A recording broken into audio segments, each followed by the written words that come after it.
Hey guys, welcome to the Bows. So today I just want to do a little recap video of UFC 267 and kind of where I went wrong with my predictions and where I went right.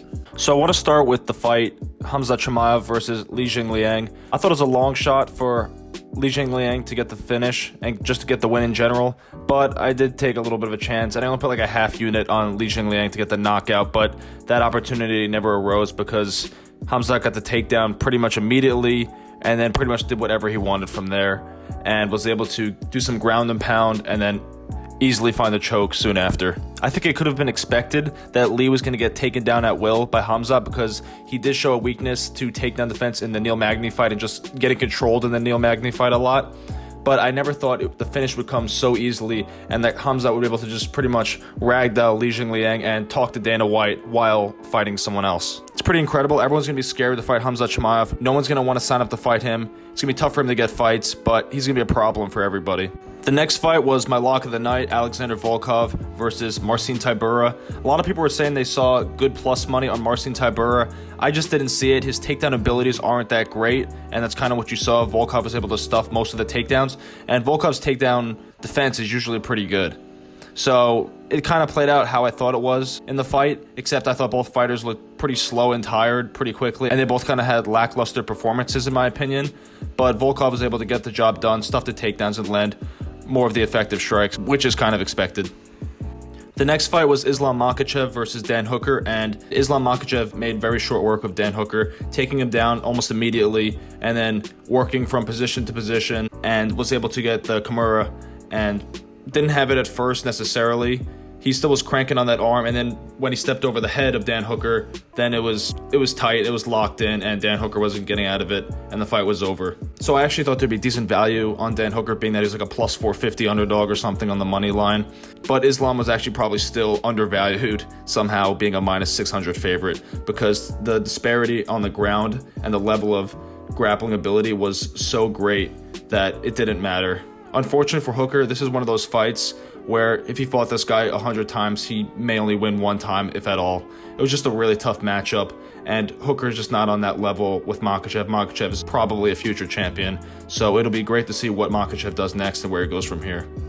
Luckily, though, I was able to offset my silly bet on Hooker, which was only a half unit bet because I thought it was a very big long shot, but I put a half unit on Dan Hooker to win by TKO. I was able to offset that by betting that the fight would not go to decision with another half unit, so it kind of canceled out, and luckily I didn't lose that much.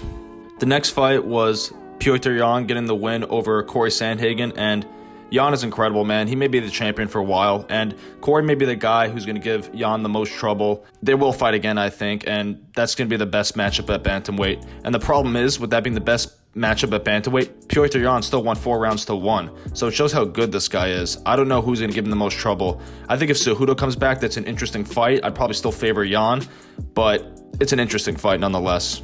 So Corey came out looking great in the first round, throwing a lot of volume, throwing a lot of different techniques at Petr Yan, giving him a bunch of different looks, but eventually Yan was able to figure him out just probably by the second round. The second round was close, but still I would give it to Petr Yan, and then the last 3 rounds I'd also give to Petr Yan. He was really starting to separate himself. By the second round, Yan was coming forward more and getting into boxing range and countering off of Sandhagen, and also just finding the openings in the boxing range, because he's probably the best boxer in the UFC. He's definitely the best boxer in the division, and I would argue he's the best boxer, pure boxer in the UFC. Corey got away from the kicks after like the second or third round, and I don't know why he did that, and he let Peter come into punching range and stay in boxing range. I know it's easier said than done, but he really has to stay away from that. That's what he should have done, and staying away from that and throwing kicks and not getting away from that and still making it a complete mixed martial artist fight. And you have to use a ton of movement. It's probably exhausting, but you have to with Petr Yan. You can't just stand in the pocket with him. No one's winning that matchup. Again, a lot easier said than done to not stand in the pocket with Petr Yan because he's such a heavy pressure fighter and he's right in your face all the time and gives you no breathing room. But you really have to work to not be in that situation. But again, very tough to do. And then we get to the main event, which surprised me probably more than any other fight. Glover Teixeira gets the rear naked choke finish in the second round, beating Jan Blachowicz. And Jan was never really able to get going at all, and Glover dominated pretty much the entire fight. Jan had some moments where he landed some good shots on Glover, but it was Glover's fight.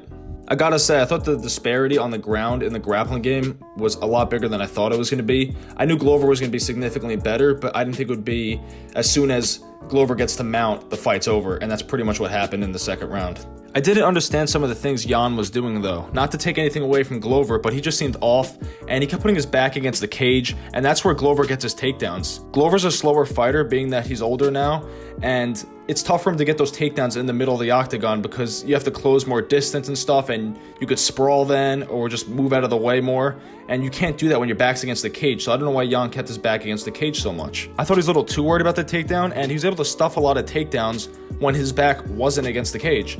So I don't know why he didn't take the center of the octagon and do that more and trust in his ability to sprawl and to move out of the way and to let his hands go, because he did have an advantage in that situation, even though he was the one who got hurt, Yan.